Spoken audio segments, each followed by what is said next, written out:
Good morning আমার নতুন আরেকটি ব্লগে তোমাদের অনেক অনেক স্বাগত।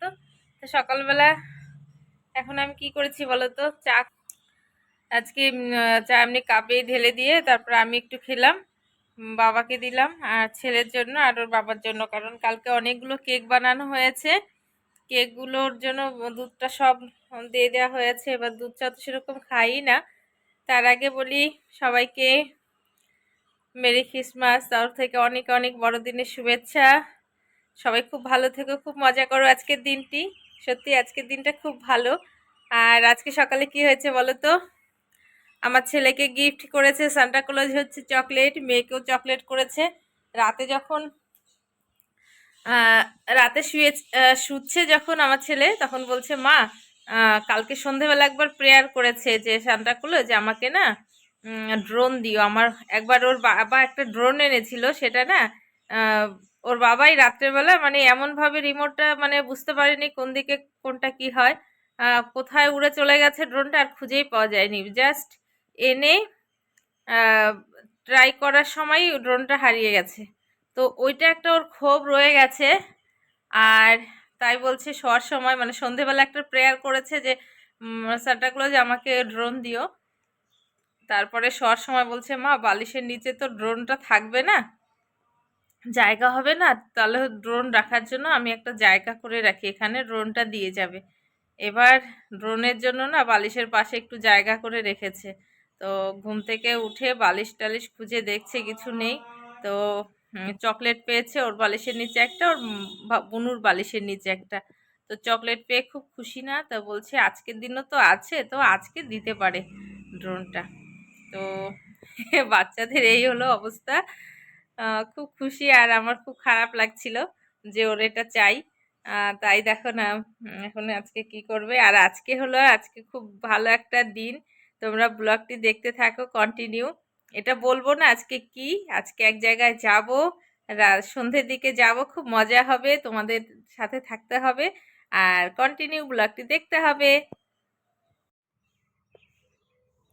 তোমাদের একটা জিনিস দেখাচ্ছি, দেখো গেটের সামনে, এটা না আমরা মাছ রাখিনি, কিন্তু অন্য হয়তো কোনো বাড়ির থেকে মাছ নিয়ে গেছে। তো আমাদের গেটের সামনে কেটেছে, মাছের আঁশ টাশ পড়া ছিল। তো ছেলে বলছি, মেয়েকে দেখো ঘাড়ে নিয়ে ওর বাবা গেটের সামনেটা ঝাড় দিয়ে দিল। তো এটা আমার দেখে এত হাসি পাচ্ছিল, তাই তোমাদের সাথে একটু শেয়ার করলাম। আমার বিছানা টিছানা তোলা কমপ্লিট। আর এই যে জামা কাপড়গুলো, এগুলো কেচে দিতে হবে, এগুলো রেখে দিই, দিদি এসে কেচে দেবে। আর এখন ভাবছি সকালবেলা মটরশুঁটি, গাজর, আলু, একটু মুসুরির ডাল আর চাল দিয়ে সেদ্ধ ভাত করবো। সকালে সবাই সেদ্ধ ভাত খাবো। ছেলে খাবে না, রাতের ভাত আছে, ওকে খাইয়ে দেবো। আর ডিমের ঝোল করবো, আর কালকে না আলুর ঝোল টোল আছে, ওগুলো বাবার হয়ে যাবে। আর শাক করব, মানে দুপুরে খাবে। আর যেখানে যাব সেখানে রাতের ডিনার সেরে আসবো। তো তোমরা দেখতে থাকো কোথায় যাব, রাতের কি খাওয়া দাওয়া হচ্ছে। স্পেশাল দিন আজকে, চার্চে তো যাবই, আর কোথায় যাচ্ছি তার জন্য ব্লগটি দেখতে হবে কন্টিনিউ।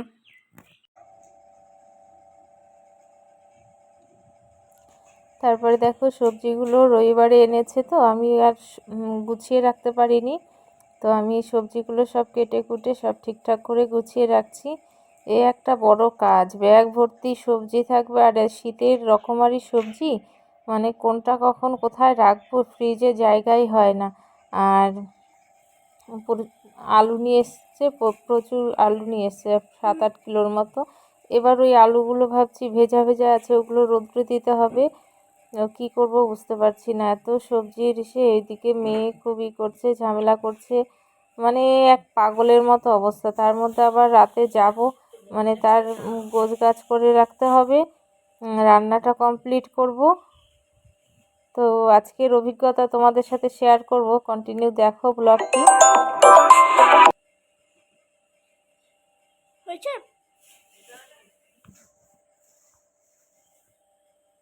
হয়েছে মা।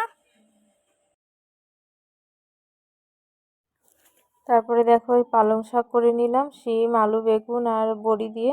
তারপরে মেয়ে সুজিটা করে নিচ্ছি, আর এখানে করছি হচ্ছে ডিমের কারি।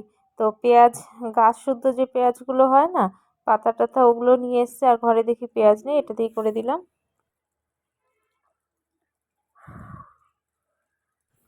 তারপরে মেয়েকে নিয়ে দেখো ছাদে এসেছি, ছাদে সুন্দর রৌদ্র আছে, ছেলেকেও ছাদে নিয়ে এসেছি। ওকে মানে স্নান করাবো, তো তারপরে ঘুম পাড়িয়ে দেবো। তো গরম জল টল নিয়ে এসছে, আর আমি মেয়েকে যে তেল টেল মালিশ করে দিচ্ছি।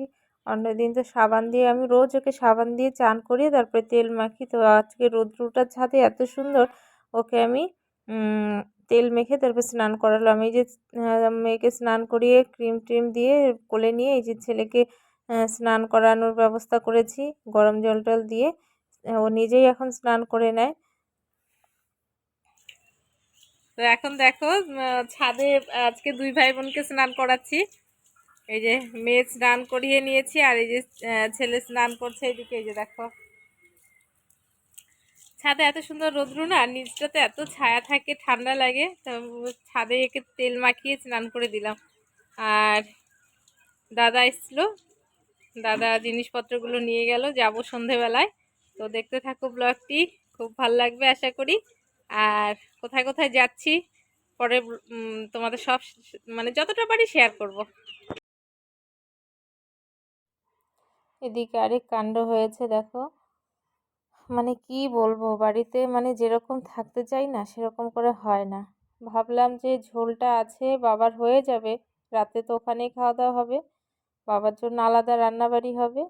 এবার বাবাকে আমি খেতে ভাতটা দিয়ে আমি উপরে গিয়েছি, কারণ মেয়ে ভীষণ বিরক্তি করছিল, ঘুমের টাইম হয়ে গেছিলো আর ওর খিদে পেয়ে গেছিলো। এবার বাবা না, বাবার ঝোলটা নাকি একটু হালকা গন্ধ হয়ে গেছিলো। তো আমাকে না বলে দোকানে গিয়ে মানে আমার বরকে বলেছে, আমি খেতে পারিনি। তো আমি তার জন্য আবার রান্না করছি। এই যে দেখো সব সবজিগুলো এগুলো কেটে রাখছি আর কি পরের দিনের জন্য।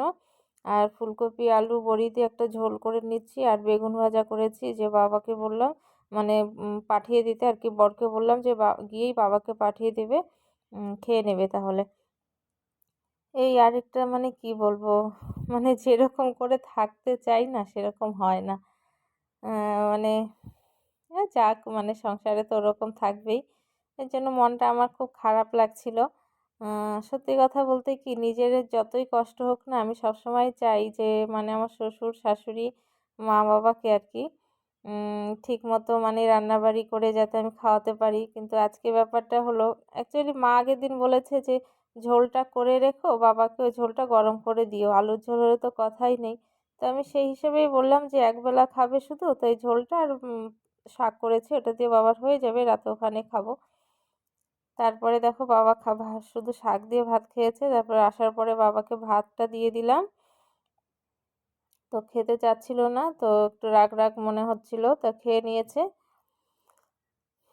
তারপরে আমাকে বলল শুধু একটা শাক করেছো। তো আমি বললাম তুমি আমাকে ডাকলে না, যার জন্য এই অবস্থা, না খেয়ে তোমাকে যেতে হয়েছে। তারপরে বেগুন ভাজা, বাটার আর কাঁচা লঙ্কা দিয়ে দিলাম, আর ঝোল দিয়ে সন্ধেবেলা বাবা ভাত খেয়েছে, আর রাতে তো ওখানে গিয়ে খাবো। তো আমি শিম, একটু ওলকপি ফুলকপি সব মিলে ছোট ছোট করে কেটে নিচ্ছি। এটা কালকে একটা কিছু করে নেব, ভাজা টাজা। তো আমাদের বাড়িতে অনেক রকমই আইটেম হয়, কিন্তু কি বলতো, বাচ্চাকে নিয়ে না আমি একদমই পারি না এত কিছু রান্না করতে, অসুবিধা হয়ে যাচ্ছিল। আর ছেলে আছে, ওকে খাওয়াতে বসাতে পারছিলাম না, কেমন যেন একটা মানে এত বড় একটা বাড়িতে মানে গোছগাছ করে রাখা একটা অন্য ব্যাপার। এখন রেডি হব, বর বললো রেডি হয়ে যাও। তো রেডি হই, তারপরে দেখাচ্ছি কোথায় যাব কি ব্যাপার। দেখতে থাকো ব্লগটি কন্টিনিউ। আমার না একদমই ভালো লাগছে না, প্রচন্ড মাথা ব্যথা করছে, মাথা ব্যথায় তাকাতে পারছি না। তো চলো রেডি হতে থাকি। তারপরে দেখো রেডি হয়ে নিয়েছি। আমি প্রথমে না একটা শাড়ি পরেছিলাম, আর ভেতরে হাইনিক, উপরে শাড়ি পরেছিলাম একটা মায়ের। তো শাড়ি পরে আমার অস্বস্তি লাগছিল, তা বর এসে বলল এটা কি পরেছো, কুর্তি পরে চলো, বাচ্চা কাচ্চা নিয়ে শাড়ি টাড়ি পরার দরকার নেই। তার জন্য আবার ওগুলো খুলে মানে শান্তি পেয়েছি। এবার বাবা যেতে যাচ্ছিল না, আমি বললাম না চলো, বাবাকে এক প্রকার জোর করেই নিয়ে যাচ্ছি। বাবা একবার ঘরে ঢুকে গেলে না বের হতে চায় না, সিরিয়াল সিরিয়াল দেখতে থাকে। তো সোনামাকে নিয়ে দাঁড়িয়েছিলাম, খুব দুষ্টুমি করছে, এটা ধরবে ওটা ধরবে, পারছিলাম না। তোর বাবা একটু ওকে নিল, তারপরে দেখো বাবার কাছে থাকলে ওরা আর মানে কি বলবো কিছুই চাই না। তো আমার এক বন্ধু ওকেও নিমন্ত্রণ করেছে সবাইকে, কিন্তু ওর বউ যেতে পারেনি আর কি, বাড়িতে একটু সমস্যার জন্য। ওর ছেলে যাচ্ছে। আর এই যে আমার ছেলে দেখো যাওয়ার মুহূর্তে ওর ক্রিকেট খেলা শুরু হয়ে গেছে। তো ওই যে আমরা গাড়িতে বসে গেছি, আমরা যাচ্ছি। আর একটা জায়গায় দাঁড়িয়েছে একটু কাজ গিফট কেনার জন্য। ওই যে গেল ওই দোকানটাতে গেছে আমার বর। আমাদের গিফট আগেই নেওয়া হয়েছে, আমার বন্ধুর ও গিফট নেবে। তারপরে এই যে দেখো ফাইনালি চলে এলাম কোথায় বলো তো, আমার বাপের বাড়িতে। এই যে আমার সোনা মায়ের আজকে হ্যাপি বার্থডে। তো সবার নিমন্ত্রণ ছিল, ওর যেহেতু অন্নপ্রাশন বড় করে করতে পারেনি, তো জন্মদিনটা অনেক বড় করে করছে। তো তোমাদের সাথে আমি শেয়ার করতে পারিনি, কারণ এই যে আমার ভাস্তা ভাস্তি এত বিরক্তি করছিল, আমার ছেলে মেয়ে চারজনে মিলে খুব দুষ্টুমি করছিল যে কি বলবো। এই দেখো সব ঠাম্মির পাগল, ঠাম্মির কাছে দুজনেই যাবে। আর ওর মা তো এদিকে ব্যস্ত। প্রচুর লোকজন এসছে, এই দেখো সব খাওয়া দাওয়া হচ্ছে, মানে বাড়ি ভর্তি লোকজন। আমি তোমাদের সাথে